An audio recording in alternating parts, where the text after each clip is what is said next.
بسم اللہ الرحمن الرحیم الحمد للہ رب العالمین والصلاة والسلام علی سید الانبیاء والمرسلین وعلی اہل بیتہ الطیبین الطاہرین المعصومین لا سیما جواد الائمہ محمد ابن علی التقی صلوات اللہ وسلامہ علیہ ولعنۃ اللہ علی اعدائہم اجمعین من الآن الی قیام یوم الدین. اما بعد قال محمد ابن علی صلوات اللہ وسلامہ علیہ المؤمن یحتاج الی ثلاث خصال الاول التوفیق من اللہ والثانی واعظ من نفسہ والثالث قبول ما ینصحہ. شب شہادت امام غریب و امام مظلوم حضرت امام محمد تقی علیہ السلام ہے.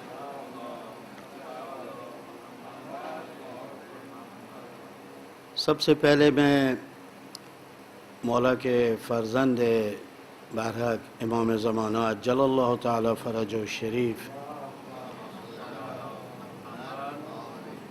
اور اس کے بعد پوری دنیا اسلام بالخصوص عاشقان مولا امام جواد علیہ السلام اور پیروان امام علیہ السلام کی خدمت میں پورے خلوص و اخلاص اور دل کی گہرائیوں سے تعزیت پیش کرتا ہوں، اور اسی کے ساتھ دعا کرتا ہوں کہ پروردگار عالم ہمیں ان کی تعلیمات اور ان کے سیرت پر چلنے کی توفیق عطا فرمائے، اور ان معصومین علیہ السلام کے بابرکت وجود کے صدقے میں تمام مومنہ مومنات کی پریشانیوں کو دور فرمائے. اس سے پہلے کہ میں انتہائی مختصر بہت تو سادہ تقریر کروں گا، ایک دو تذکر دینا چاہتا ہوں جہاں تک میری آواز جا رہی ہے، اور وہ یہ ہے کہ یہ بڑی ظلم اور بڑی زیادتی ہوگی کہ ہم لوگ ائمہ معصومین علیہ السلام کے ایام، چاہے وہ ولادت کے ہوں چاہے وہ شہادت کے ہوں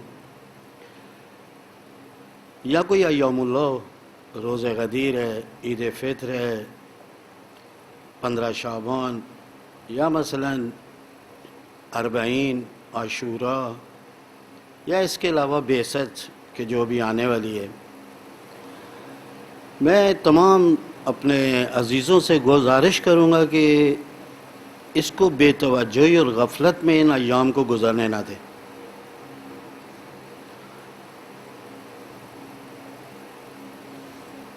تقریباً 35 سال ہو گئے مجھے اپنے مومنین سے خطاب کرتے ہوئے، اور ان ایام کو بعض اوقات میں نے 2 افراد کے ساتھ بھی میلاد کو پڑھا، 2-3 افراد کے ساتھ مجلس کو پڑھا. ایک ایسی فضا بنا دی گئی ہے ہمارے تشیع کی کہ ہم 2-3 ایام کے علاوہ اسلام کو کوئی اہمیت دینے کے لیے تیار ہی نہیں. مثلا ائمہ معصومین میں 13 رجب ہے، 3 شعبان ہے، 15 شعبان ہے، اور عاشوراء ہے، 40 ہے. ان کے علاوہ ہم کسی چیز کو اہمیت دینے کے لیے تیار نہیں ہے، اور اس کا نقصان یہ ہو رہا ہے کہ آج ہماری نسل جو ہے ان کی تعلیمات اور ان کی سیرت سے دور ہوتی چلی جائے. اس وقت بہت بڑی ذمہ داری ہے اہل منبر کی کہ کم سے کم اپنی نسلوں کو اس مقام کے اوپر لے کر آئیں جہاں پر نشر علوم آل محمد ہے، جہاں پر سیرت کی تشریح ہوتی ہے، وضاحتیں ہوتی ہیں۔ میں یہ نہیں کہہ رہا ہوں کہ یہ آواز میری یقیناً اس وقت یورپ میں بھی جا رہی ہے، امریکہ میں بھی جا رہی ہے، آسٹریلیا میں بھی جا رہی ہے، افریقہ میں ہمارے بہت سارے مومنین ہیں، یقیناً ادھر بھی سن رہے ہوں گے، اور کچھ مقامات ایسے ہیں کہ وہاں پر 2-1 گھر ہی شیعوں کے ہوں گے یا 5-10 ہوں گے۔ میں یہ نہیں کہہ رہا کہ ایک بہت بڑا پروگرام کرو، اگر کسی کے لیے یہ ممکن نہیں ہے، کم سے کم ایام شہادت یا ایام غم کے اندر تھوڑا سا اپنے لباس کو چینج کر لیں، تھوڑی سی اپنی مسکراہٹوں کو کم کر لیں، اپنے گھر میں ایک نظر کا اہتمام کرے، اور پھر اپنے اطراف کے اندر جو مومنین ہیں یا مثلا کوئی اہل مذہب ہیں ان کے گھروں پر بھیجیں، ان سے پوچھیں گے آپ سے کہ کیا مسئلہ آج تمہارے یہاں، یہ کس چیز کے لیے تم نے یہ نیاز بھیجی ہے، یہ کیا مسئلہ ہو؟ آپ اس کو کہیں کہ آج ہمارے 9ویں امام کی شہادت کا روز ہے۔ یہ خود ایک بہت بڑی تبلیغ ہے۔ ایک چھوٹی سی دکان کے لیے آپ اپنے کراچی میں دیکھیں کتنی ایڈورٹائزمنٹ کی جاتی ہے، کتنا اس کو تبلیغ کیا جاتا ہے۔ ایک تو یہ میری گزارش ہے، دوسرا یہ کہ ہم لوگوں نے اہل بیت کے متعلق ایک سمت کو اختیار کر لیا ہے اور اسی سمت کے اوپر چلے ہی جا رہے ہیں، اور اس کے دونوں طرف ہم نہیں دیکھ رہے کہ دائیں بھی کچھ ہے بائیں بھی کچھ ہے۔ اور وہ یہ ہے، بڑے تجربے سے یہ بات کر رہا ہوں، اور اب میرے میں اتنی جرأت ہے کہ یہ میں بات کر سکتا ہوں اور اپنی بات کا دفاع بھی کر سکتا ہوں۔ ولایت اور معجزے، ولایت اور معجزے، جس مجلس میں جاؤ ولایت اور معجزے، ولایت اور معجزے، اس کے علاوہ تیسری چیز ہے ہی کوئی نہیں۔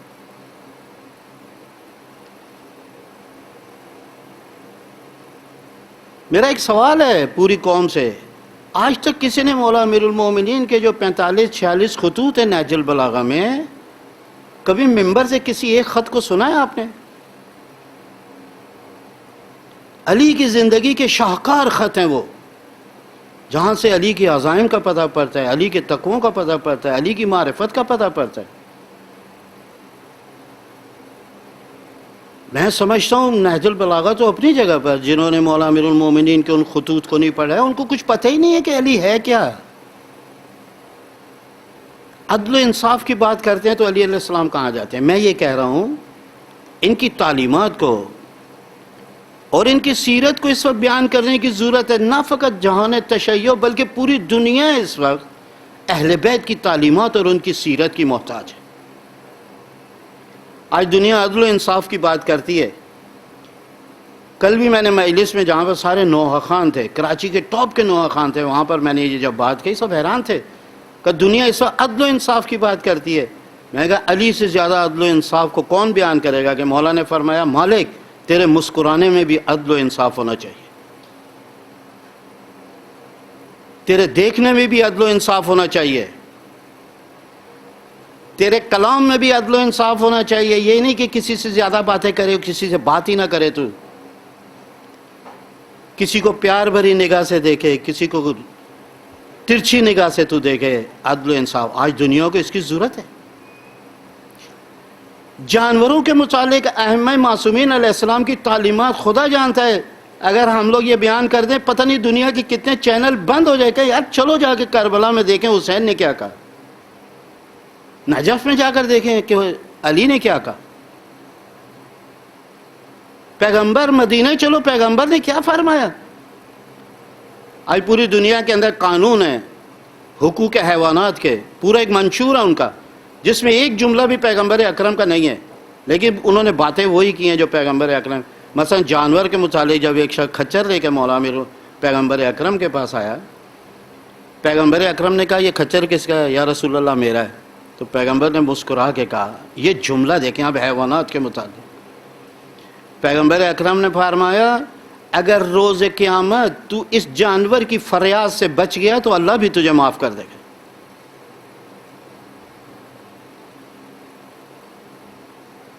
اس پہ ظلم نہیں کرنا، اس سے طاقت سے زیادہ اس کے اوپر وزن نہیں ڈالنا. اگر کسی پانی کے قریب سے گزرو اس کو پانی پلانا، اگر کسی سبزے کے قریب سے گزرو تو اس کو اگر جائے کھانے کے لیے کھانے دینا. اگر یہ بیٹھ جائے اس کو ٹھوکر مار کے اٹھانا نہیں. کدھر ہے یہ تعلیمات؟ ہم نے ایک سمت کے اوپر اپنے تقاریر اپنی مجالس کا رخ کر دیا، باقی ہم لوگ غافل ہو گئے. مولا امام رضا علیہ الصلوۃ والسلام ارشاد فرماتے ہیں رحم اللہ من احیا امرنا. مبلغین حضرات، اساتید کرام، مولا امام رضا کی 202 ہجری کے اندر شہادت ہوئی ہے. 1250 سال پہلے آپ کے لیے امام رضا نے دعا کی ہے. رحم اللہ من احیا امرنا. خدا رحمت کرے ان لوگوں پر کہ جو ہمارے امر کو زندہ کرتے ہیں.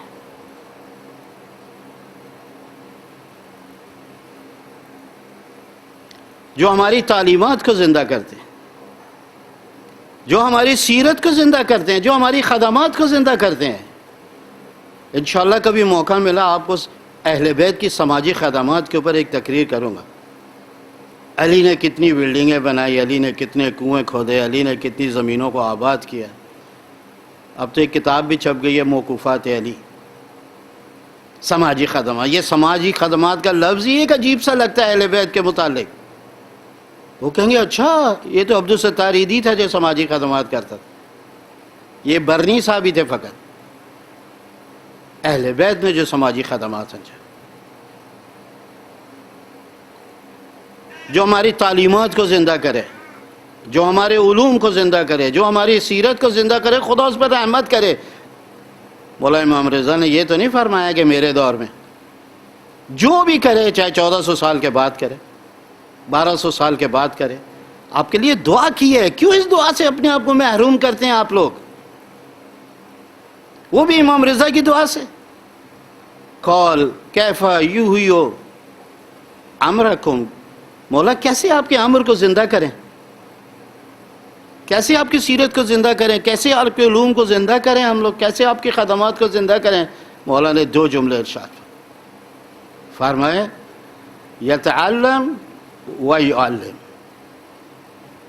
ہمارے علوم کو سیکھو اور سیکھنے کے بعد اس کو لوگوں تک پہنچاؤ. یہ طریقہ ہے ہمارے امر کو زندہ کرنے کا. عزیزو، کوئی مدرسے میں جانے کی ضرورت نہیں ہے کہ ہم لوگ جا کے مدرسے میں سیکھیں مولا امام رضا علیہ السلام نے کیا فرمایا، مولا امام محمد تقی علیہ السلام نے کیا ارشاد فرمایا. نہیں، آپ اپنے گھر کے اندر بچے کو بولو امام اس طرح بیٹھتے تھے اپنی ماں کے سامنے، کافی ہے. ہم لوگ ڈر جاتے ہیں، نہیں کہ زہرا اکیڈمی میں جانا پڑے گا، پتہ نہیں مدینۃ العلم میں پڑھنے جانا پڑے گا، پتہ نہیں جامعۃ الزہرا کون جانا پڑے گا. نہیں بابا، اتنا مشکل نہیں ہے. بیٹا دوپٹہ ایسے کرو، پردہ ایسا کرو. زینب ایسے پردہ کرتی تھی، یہ کافی ہے. بات اس طرح کرتے ہیں، نرم لہجے میں کرتے ہیں. امام زین العابدین کو کبھی کسی نے غصے سے بات کرتے ہوئے نہیں دیکھا. یہ خود ان کے امر کو زندہ کرنا ہے. کوئی اسی لیے تو مدرسے جانے کی ضرورت ہے، کوئی کتابیں پڑھنے کی ضرورت ہے. ہم لوگوں نے دین کو مشکل کر دیا ہے عزیزوں، محدود کر دیا ہے. بس تعلیم جو ہے وہ تو مدرسوں میں ہی ہوگی. نہیں، ایسی بات نہیں ہے. خلاصہ یہ کہ آج امام محمد تقی علیہ الصلوۃ والسلام کی ایک روایت ہے جس کو انشاءاللہ میں بعد میں عرض کروں گا. یہ وہ امام ہیں، اس کے وجود کی اہمیت کا اندازہ آپ اس سے لگائیں کہ 195 ہجری میں امام کی ولادت باسعادت ہوئی ہے.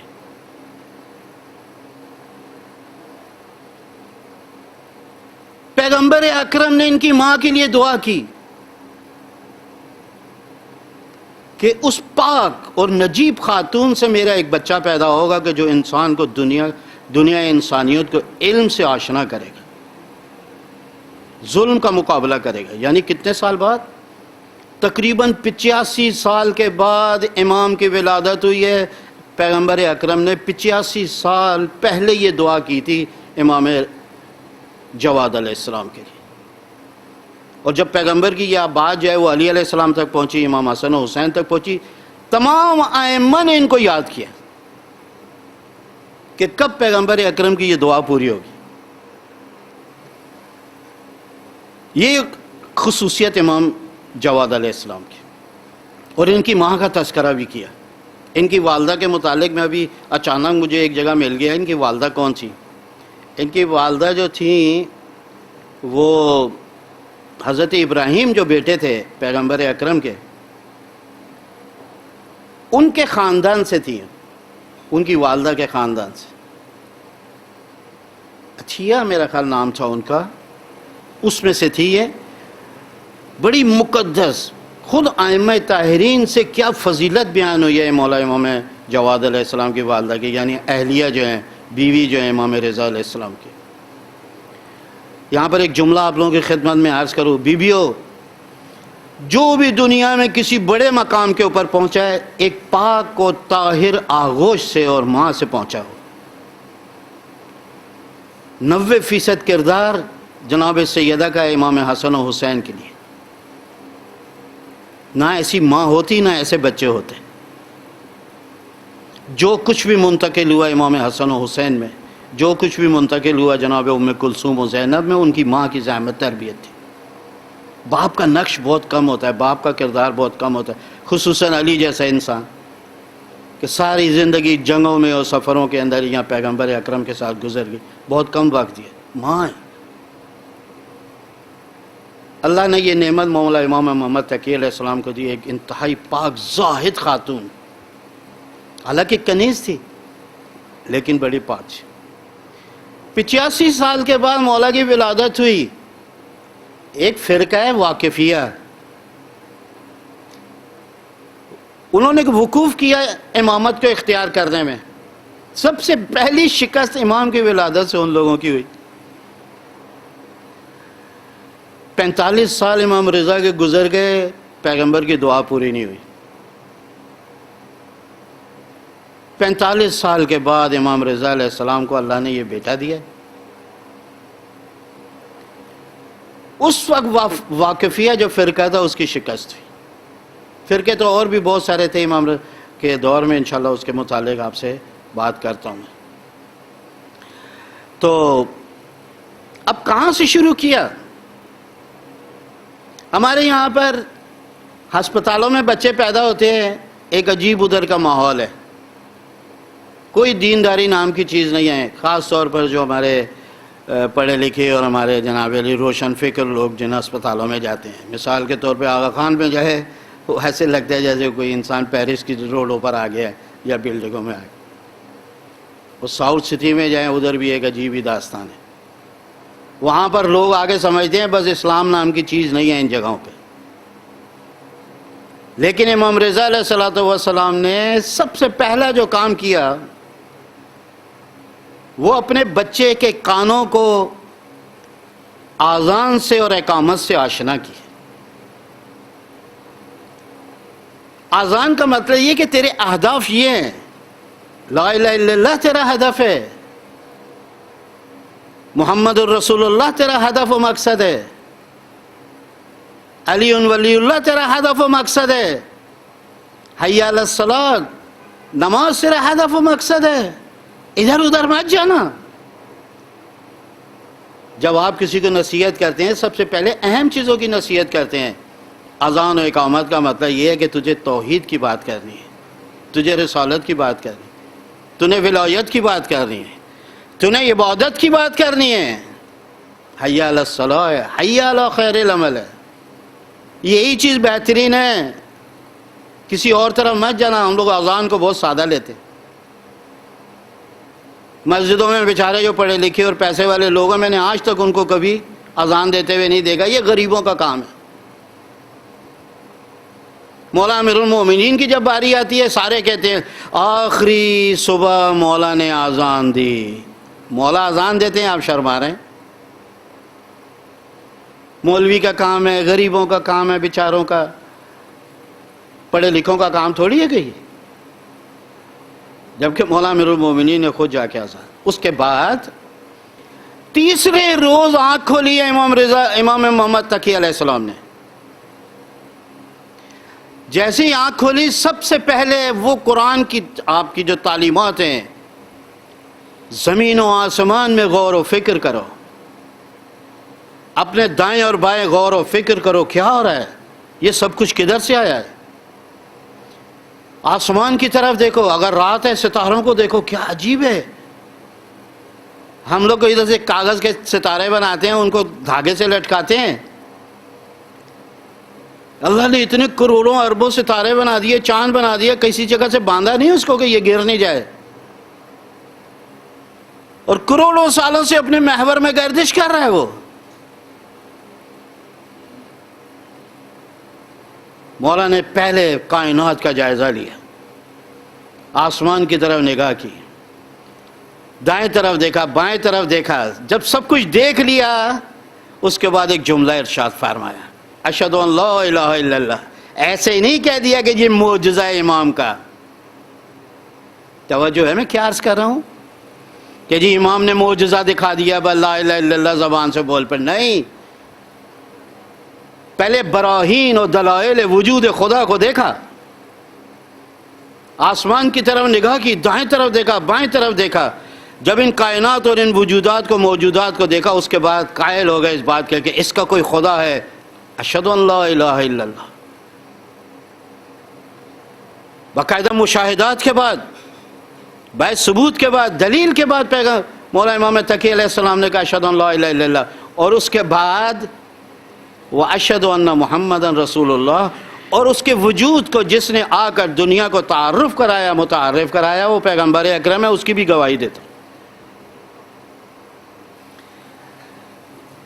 ابھی کل جب میں رات کو ایک ویب سائٹ کے اوپر مطالعہ کر رہا تھا امام کی زندگی کا، فرماتے ہیں تیسرے روز ایک چھینک آئی. اب بظاہر ڈاکٹرز یہ کہتے ہیں کہ چھینک کا مطلب یہ ہوتا ہے کہ آپ کی تنفس جو ہے نا وہ رک گیا ہے، سانس لینا رک گیا ہے. اگر وہ اٹک جائے تو کافی دیر تک سانس بند ہی رہتا ہے، ایسے یا ایسے وہ سانس بند رہتا ہے. جب دوبارہ وہ چھینک ہو جاتی ہے دوبارہ سانس جو ہے وہ چل پڑتا ہے. تو اس کے اوپر ایک شکر خدا تو چاہیے نا، پروردگار میرا سانس بند ہو گیا تھا، تو نے دوبارہ جاری کیا. تیسرے جب امام علیہ السلام نے چھینک لی تو اس کے بعد ارشاد فرمایا اشہد ان لا الہ، بے شک تو ہی ہے کہ جس نے میرے سانسوں کو جاری رکھا ہوا ہے. ہم لوگ اس نعمت کی قدردان ہی نہیں ہیں. انسان جاگتا ہے بڑا با اختیار ہے، زبان یوں، ہاتھ یوں، آنکھیں یوں، کان یوں، پاؤں یوں، بڑا با اختیار ہے. لیکن جب تو سو جاتا ہے اس وقت تیری سانسوں کو کون جاری رکھا ہوا ہے؟ جب تو بالکل ہی بے اختیار ہے. یہاں پر بھی دفاع کرنے والا اللہ تعالیٰ ہی ہے، آپ کو زندہ رکھنے والا اللہ تعالیٰ ہی ہے. ام فضل نے آگے شکایت کی اپنے ابا سے، مامون سے، بیوی ہے ام فضل، سیاسی شادی جو ہوئی تھی. امام رضا علیہ السلام کی شہادت اور قتل کا الزام جب اس کے اوپر لگا، اس نے کہا یار دھوؤں میں کسی طرح اپنے دامن سے اس الزام کو. امام کو خط لکھا، بلایا بغداد. آئے بغداد میں بہت سارے یہاں پر عرض کرتا ہوں. ابھی خلاصہ یہ کہ جب شادی ہو گئی اب یہ جا کر باپ کو روز شکایت کرے، باپ کو روز شکایت کرے، میری طرف توجہ ہی نہیں کرتے. آخر ایک دن شراب کی مستی کے اندر تلوار اٹھا کے لایا امام محمد تقی علیہ السلام کو قتل کرنے کے ارادے سے. تلوار چلائی چلا گیا. صبح امام چلے گئے پھر دربار میں، السلام علیکم. وعلیکم السلام. وہی اس کو تو میں مار کے آیا تھا. ولایت کی حفاظت خدا کرتا ہے، اپنے نمائندے کی حفاظت خدا کرتا ہے. اب تو بچوں کو بھی یہ بات رٹ گئی کہ ابو ہمیں ضرورت نہیں ہے عزاداری کو سنبھالنے کی، امامت کے اوپر اتنے دلائل دینے کی ضرورت نہیں ہے. جیسے اللہ تعالیٰ نے قرآن کو نازل کیا اور اس کی حفاظت کی ذمہ داری خود لی ہے، امامت کی بھی ذمہ داری اس نے حفاظت کی خود ہی لی ہے. کہا میں تو آپ کو مار کے آیا تھا. کہا بس تو خدا سے تو زور آور نہیں ہے، تو نے مجھے مارا تھا، خدا نے مجھے بچایا تھا. یہ وجہ ہے امام کے نام تقی لقب جو ہے، تقی، وقا یقی تقی یعنی بچایا. وقا جو ہے وہ بچانے کے معنوں میں، واؤ کینچی والا کاف اور یا، یہاں سے لقب تقی پڑا امام جواد کا. خوب، مولا کے القاب میں جواد اور تقی بڑے مشہور ہیں، جبکہ مرتضیٰ بھی ہے، نافع بھی ہے، اور بھی بہت سارے، مختار بھی ہے، منتخب بھی ہے، بہت سارے القاب ہیں. اور ابو الحسن ان کا کنیت ہے. خلاصہ یہ کہ یہاں تک آنے کے بعد اب دو چار باتیں آپ لوگوں کی خدمت میں عرض کریں. تشیع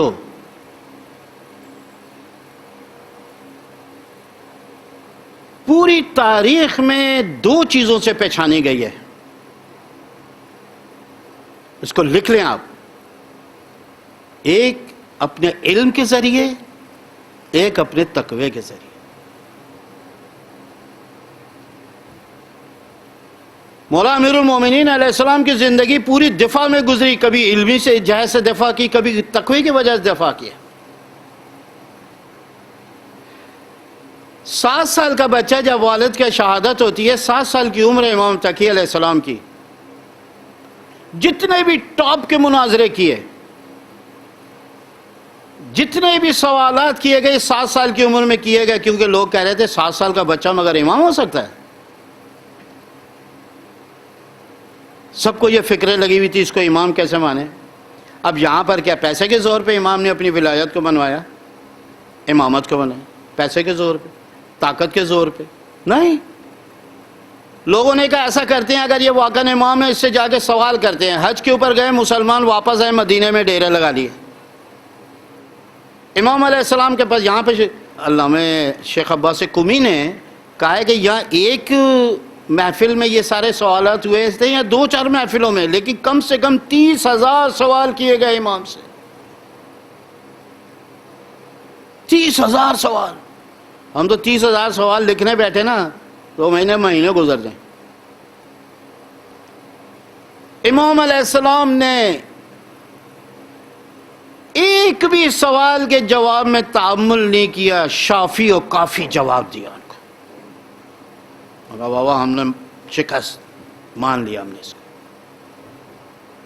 ان سے کوئی مقابلہ نہیں کر سکتے. 30,000 سے مولویوں میں جھگڑا شروع ہو گیا. مسلمان نے ہاتھ کاٹے، مسلمان نے چوری کی کہ اس کے ہاتھ کاٹے. ایک مولانا کو بلایا، کہاں سے کاٹیں؟ جی اس کے کونی سے ہی ہاتھ کاٹ دو. مامون کے سامنے دربار میں مناظرہ ہو رہا ہے. ایک نے بولا اس کی کلائی سے کاٹو، ایک نے کہا کونی سے کاٹ دو، اس نے کہا، کسی نے کہا جی بالکل بغل سے ہی کاٹ دو. کہا یار کیا کریں، کوئی کچھ بول رہا ہے، کوئی کچھ بول رہا ہے، کوئی کچھ بول رہا ہے. بعض اوقات بات سنا ہے، کہا کہ اب اس کا جواب کون دے؟ کہ اس کا جواب ایک ہی دے سکتا ہے شخص جس کا نام محمد ابن علی ہے، اس کو تقی بولتے ہیں، جواد، اس کو بلاؤ. امام علیہ السلام آیا، کہا بھائی چھوڑو تم لوگ، مجھے معاف کرو، جو تم لوگ فیصلہ کرو گا. نہیں، آپ کو جواب دینا ہے، آپ کو جواب دینا ہے اس کا.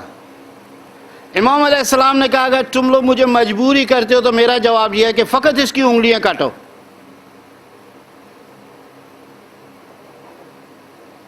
وہ کیوں؟ کہ اس لیے کہ اگر اس کا تم لوگوں نے کاندھے سے ہاتھ کاٹ دیا ہے، یا کونی سے ہاتھ کاٹ دیا ہے، یا اس کا کلائی سے ہاتھ کاٹ دیا، تو یہ سجدے میں 7 چیزوں کو زمین پہ نہیں رکھ سکے گا. اب یہ لوگ جو اعتراض کر رہے تھے سارے، اس کے ساتھ تو نے اپنی بیٹی کی شادی کر دی، اس کو اپنا ولی عہد بنا لیا. کہ تم میں اتنا لائق ہے کوئی؟ ایسے نہیں میں نے بنایا، حالانکہ اس کا سیاسی مطلب تھا. اس کا علمی طور پر اپنا دفاع کیا امام علیہ السلام نے. یہ شیعوں کو پیغام ہے، نعرے بازی سے اپنا دفاع مت کرو، یہ دفاع کا طریقہ نہیں ہے. شعار نہیں کرو، رنگوں کا استعمال نہ کرو، چیزوں کا استعمال نہ کرو. اگر واقعاً آپ اپنا دفاع کرنا چاہتے ہیں، دنیا کے ساتھ علمی مناظروں میں آئے ہو، علمی طور پر ان سے دفاع کرو. یہ روش اور یہ سیرہ ائمہ معصومین علیہ السلام. تقوی کی منزل، تقوی سے اپنا دفاع کیا. شیخ عباس قمی نے اس کو معجزات امام رضا امام محمد تقی میں لکھا کہ جب دربار میں مامون کے ساتھ ٹیبل پہ بیٹھے ہوئے اور بہترین کھانے لگے ہوئے تو ایک حسین مکاری نام کا ایک شخص تھا، وہ دیکھ رہا تھا تو دل میں اس نے سوچا کہ جس کو اتنے اچھے اچھے کھانے مل جائیں، بہترین نرم و گرم کھانے، چرب کھانے جس کو مل جائیں، اب وہ تھوڑی مدینے جائے گا. امام علیہ السلام اس وقت گہری سوچوں میں تھے. جب اس نے اپنے دل میں یہ خیال کیا، امام نے اپنے سر کو اٹھایا، کہا حسین میری بات سن، یہ جو تو مجھے دیکھ رہا ہے نا، گرم و نرم کھانے، مختلف اشیاء کھانے، خدا کی قسم اگر مجھے فرصت ملے اور مجھے موقع ملے، پہلی فرصت میں مدینے میں جاؤں گا اپنے نانا کی قبر پہ، وہاں پر مجھے سوکھی روٹیاں اور جو کی روٹیاں ملے وہ اس سے بہتر ہے. کیا کروں، میں مجبور. میرا سفر کرنا، میرا نکلنا میرے ہاتھ میں نہیں. اب یہاں پر دو چار اخلاقی باتیں آپ لوگوں کی خدمت میں عرض کر دوں، حالانکہ مجھے اچھی نہیں لگتی ہیں زیادہ اخلاقی باتیں کرنا، اور وہ یہ کہ آپ لوگ اتنا بے چین و مضطرب نہ ہوا کریں. یہ ائمہ معصومین علیہ السلام آپ کے دلوں کی باتیں اور آپ کے افکار کو بھی جانتے ہیں کہ یہ کیا سوچ رہا ہے. بس تھوڑی دیر کے لیے ایسے ایک توجہ کریں کربلا کی طرف، باتیں ساری پہنچی ہوئی ہیں ادھر. اتنا گڑ گڑائیں نہیں، بس دعا کرو امام حسین میرا یہ کام کہہ دے. تھوڑی سی توجہ کریں، آلو چھیل رہی ہیں، تھوڑی سی نجف کی طرف توجہ کریں، کافی ہے. کوئی ٹکٹ کٹانے کی ضرورت نہیں ہے، 2.5-3 لاکھ روپے جمع کرانے کی ضرورت نہیں ہے ان گروپوں کے اندر. تھوڑی سی توجہ کریں نجف کی طرف، کربلا کی طرف، دمشق میں شام کی طرف، آپ کا مسئلہ حل ہے. اکثر میں بولتا ہوں یہ ڈرائیور بیچارے، بھائی تو اسٹیئرنگ کے پیچھے بیٹھا ہوا ہے، تھوڑی دیر کے لیے کربلا چلا جائے، ڈبل کام ہو جائے گا. یہ بیچارہ ٹیبل پہ بیٹھا ہوا ہے، بینک کی آفس کی ٹیبل پہ بیٹھا ہوا ہے، یہیں پر بیٹھ کے اگر اور کچھ نہیں، کم سے کم کلچر ہے امام زمانہ، ثقافت ہے امام زمانہ، اس کو ہم لوگ پیدا کریں. یار اگر امام آ گئے میں ان کے دفتر میں ایسے کام کروں گا، پھر بے ایمانی کرے گا، پھر کام چوری کرے گا. وہ ایک ملازمہ ہے گھر کے اندر صفائی کر رہی ہے، اگر وہ یہ سوچ کے کرے انشاءاللہ امام آئیں گے میں ان کے گھر میں ان کے دفتر کے اندر میں اسی طرح صفائی کروں گی، پھر صفائی میں چوری کرے گی، بے ایمانی کرے گی. وہ تربیت کی تربیت، توجہ کی توجہ، کام بھی A1. آپ لوگ گھبرائیں نہیں، پریشان نہ ہوا کریں کہ جی امام علیہ السلام ہم جانتے نہیں. اب 2-3 باتیں آپ لوگوں کی خدمت میں عرض کروں معاشرے کی اخلاقیات کے اعتبار سے.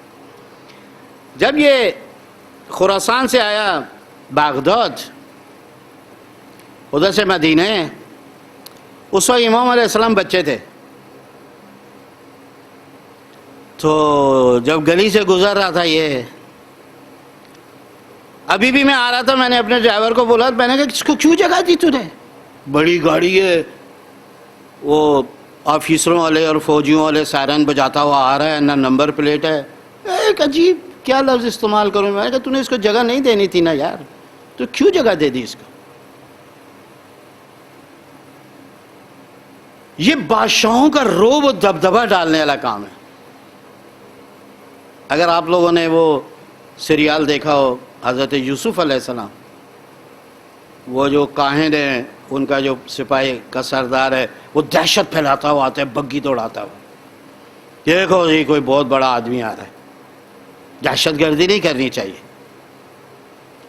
ایسی وہ لے کر آیا اپنی سواری کی، بچے سارے بھاگ گئے.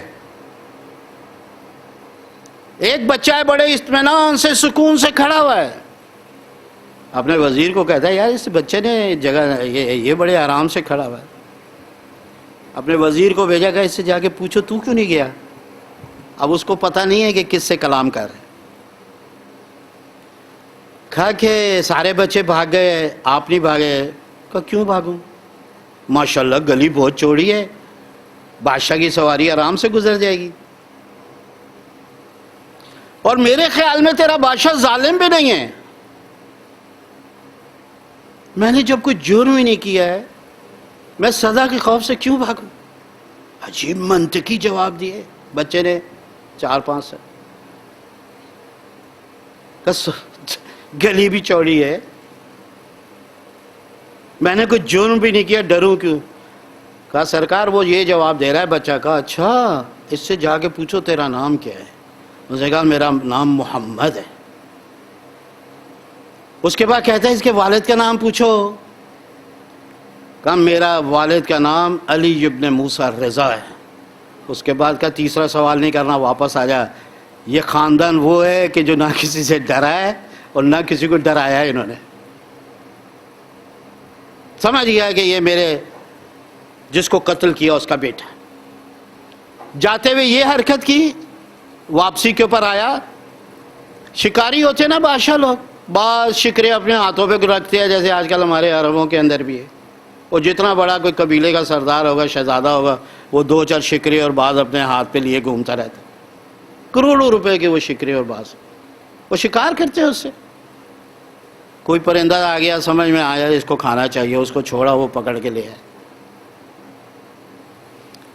جب واپس آ رہا تھا مامون لعنتی, معذرت چاہتا ہوں, تو اپنے شکرے کو چھوڑا. وہ جب آیا واپس دیکھا کہ ایک مچھلی اس کے منہ میں ہے, اس نے پکڑ لیا.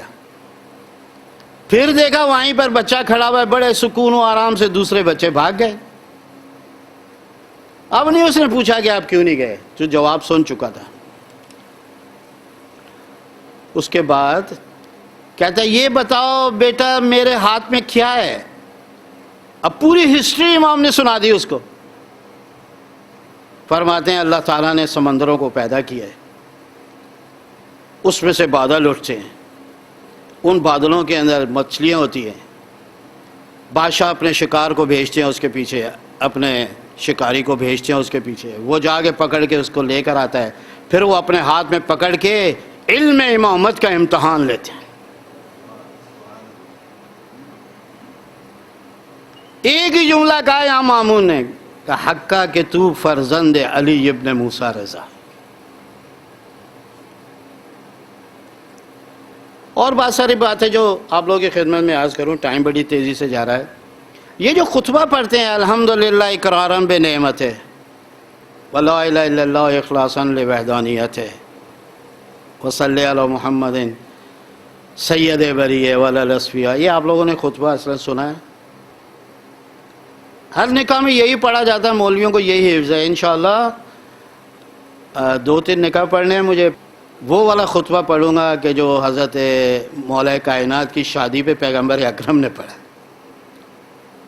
یہ والا خطبہ جو ہے نکاح کا, یہ امام جواد امام تقی علیہ السلام نے اپنی شادی پہ پڑھا تھا.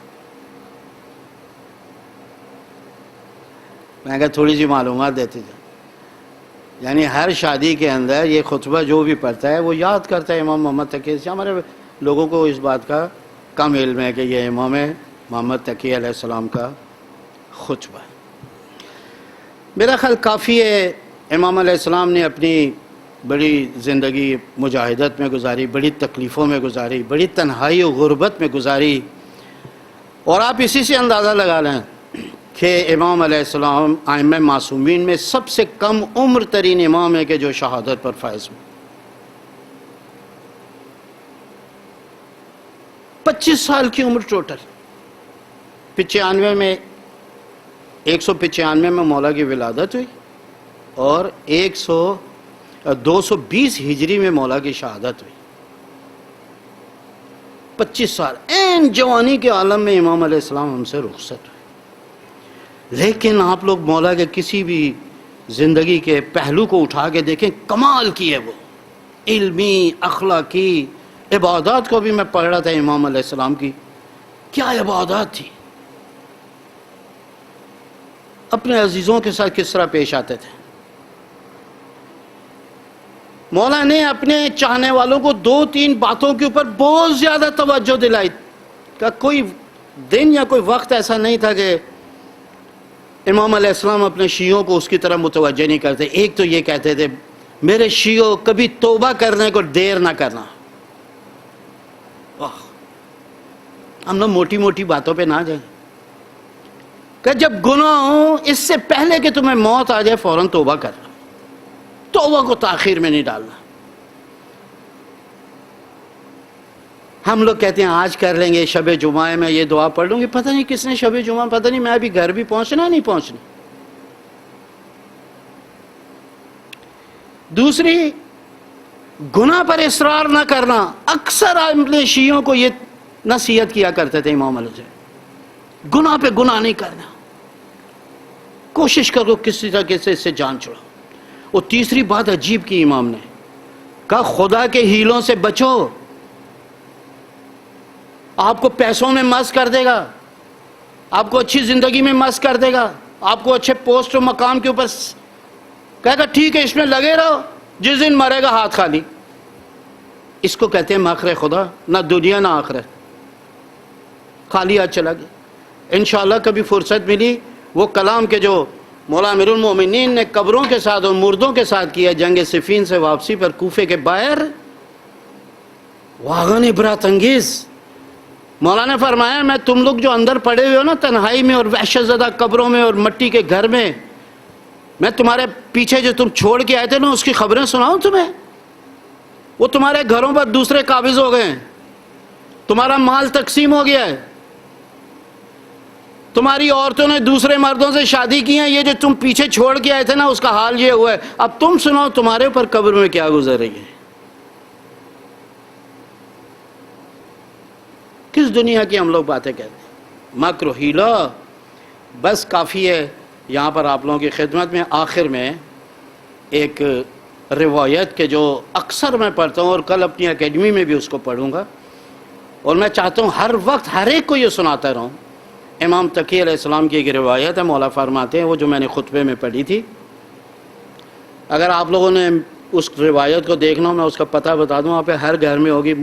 اگر روشن صاحب نے جو گفتار دل نشیں جو ترجمہ کی ہے اس کے اندر 6 حدیث جو امام تقی علیہ السلام کی ہے, اس کے اندر مولانا روشن علی کو میں نے کم میں دیکھا, پتہ نہیں کس خلوص کے ساتھ اس نے یہ کتاب لکھی ہے کہ تقریباً ہر لائبریری میں ہر گھر میں وہ مل جاتی ہے اور ابھی تک پرنٹ ہو رہی ہے. مولا فرماتے ہیں المومن یحتاج الی ثلاث خصال. آپ اس کو لکھ لیں اور ہر ایک کو سنائیں. کیا جملہ ارشاد فرمایا مولا نے کہ مومن ہمیشہ 3 چیزوں کا محتاج ہے. الاول توفیق من اللہ.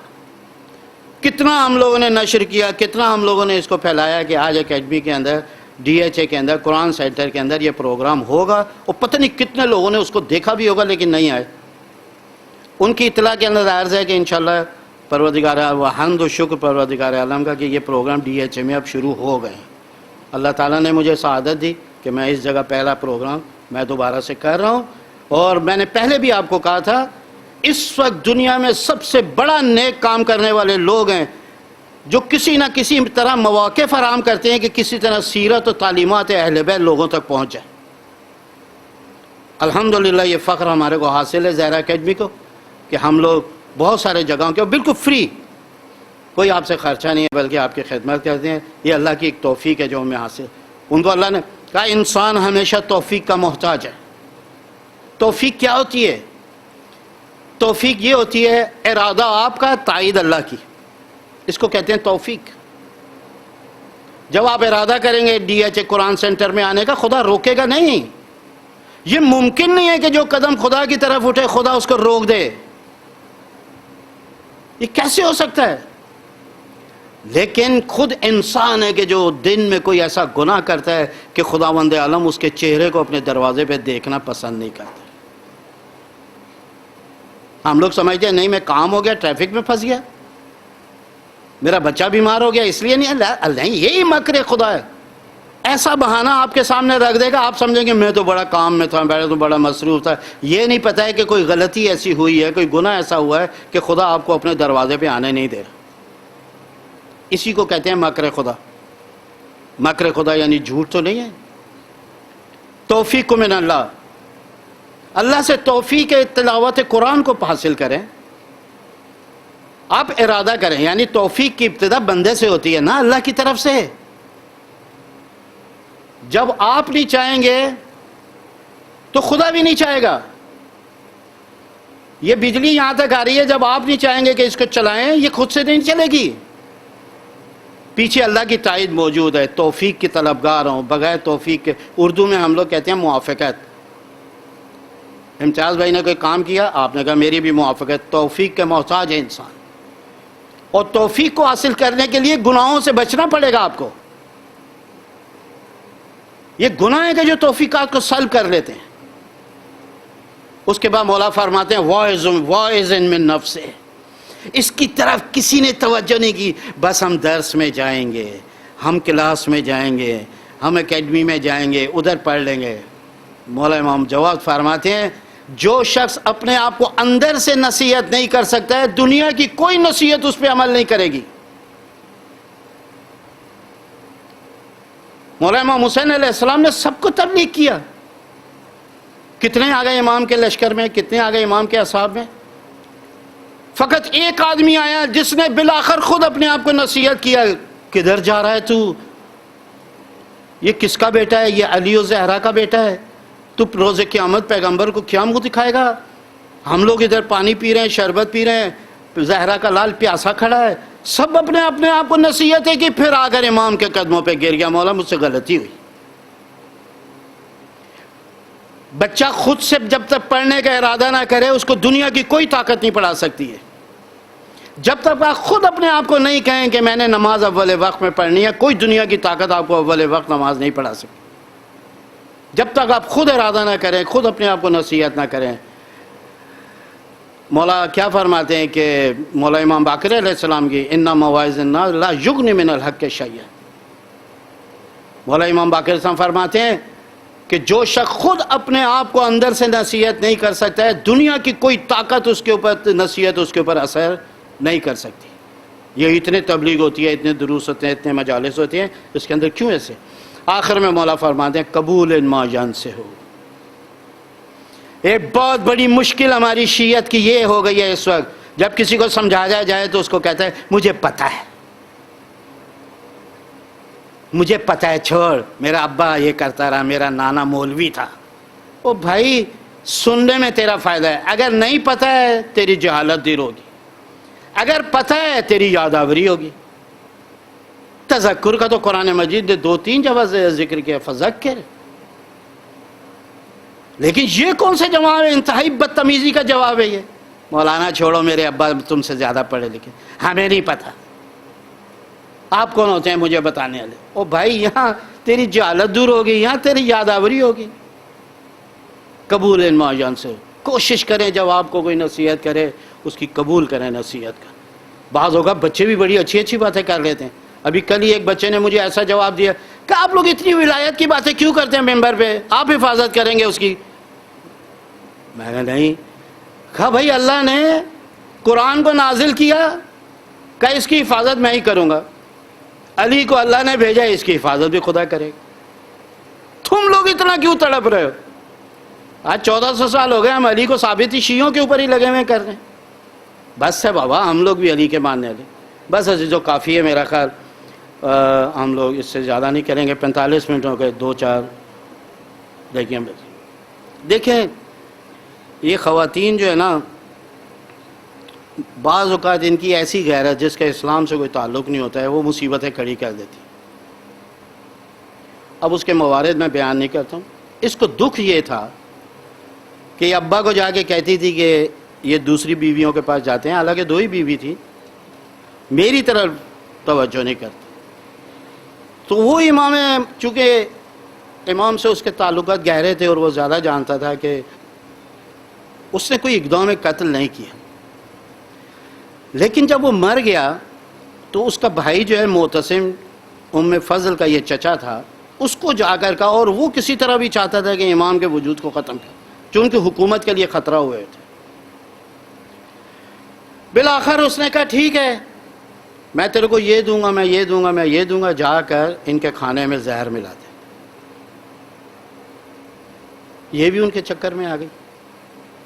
اتنا کریم امام، اتنا رحیم امام، اس کو جا کے بعض کہتے ہیں انگور میں دیا زہر، بعض کہتے ہیں کھانے میں دیا زہر، بالآخر زہر دیا ہے۔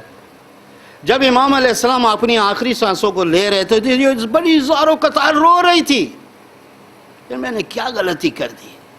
امام نے فرمایا اب تو نے جو کرنا تھا وہ کر دیا، خدا جانتا ہے ائمہ کی بددعا سے کوئی بچے، کسی کو بددعا نہ دے۔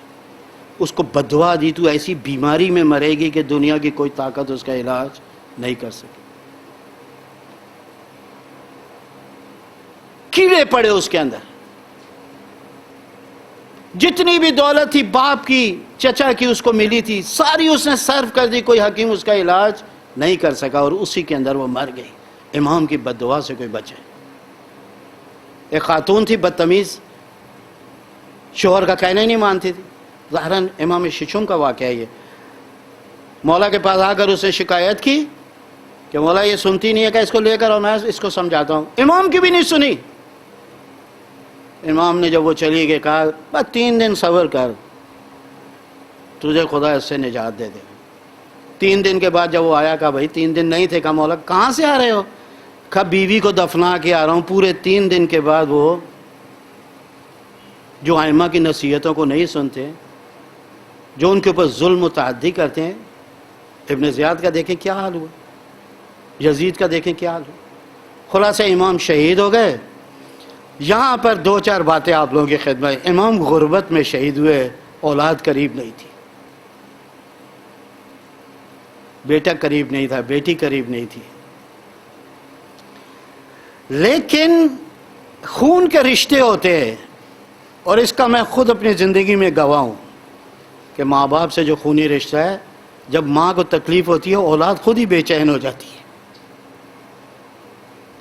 اگر ماں باپ کو کوئی تکلیف ہو بیٹا خود ہی بے چین ہو جاتا ہے۔ امام علیہ السلام اپنے گھر کے دروازے پہ کسی لوح کا مطالعہ کر رہے تھے، اچانک رنگ متغیر ہوا، حالات تبدیل ہوئے، اندر گئے اور جا کر اپنی والدہ سے کہا میرا بابا دنیا سے رخصت ہو گیا۔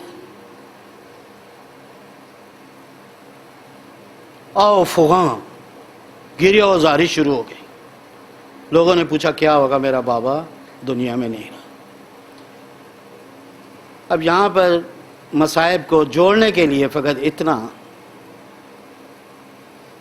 امام خوش نصیب ہیں کہ ان کا بیٹا اعجاز خدا سے بغداد میں گیا، اپنے بابا کو جا کے غسل دیا، کفن دیا، اس کے اوپر نماز پڑھی، بڑی شان و شوکت کے ساتھ ان کا جنازہ آج کاظمین کے اندر دفن کیا، جواد الائمہ۔ لیکن عزیزو جب میں آج شام کو یہ مصائب دیکھ رہا تھا مجھے 2 منظر ایسے نظر آئے۔ ایک تو یہ کہ جب مولا سید سجاد کو کربلا سے لے جانے لگے تو اپنے بابا کے لاشے کو مڑ مڑ کر دیکھ رہے تھے، جوان بیٹا ہے، برہنہ لاشا ہے، جوان بیٹا ہے، بے غسل و کفن اس کے بابا کا لاشا پڑا ہے۔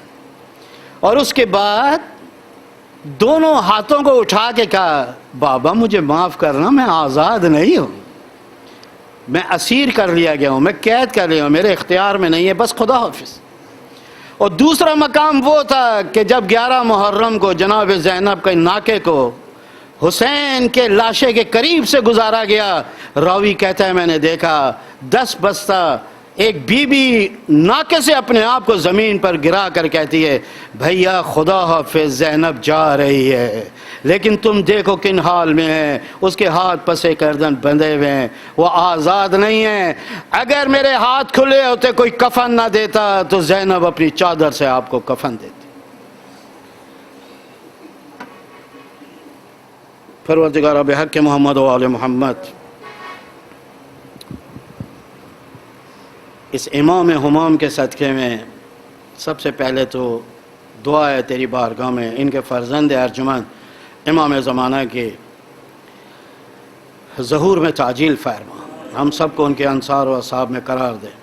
پروردگارہ تمام مومنوں و مومنات خصوصاً حاضرین مجلس بانی مجلس کی پروردگارہ تمام پریشانیاں دور فرما، ان کے گھروں پر اپنی خیر و برکات نازل فرما، جو بیمار ہیں ان کو صحت کامل و عاجل عنایت فرما۔ پروردگار ہمارے مرحومین کے گناہوں سے درگزر فرما، ہمارے گناہوں سے درگزر فرما۔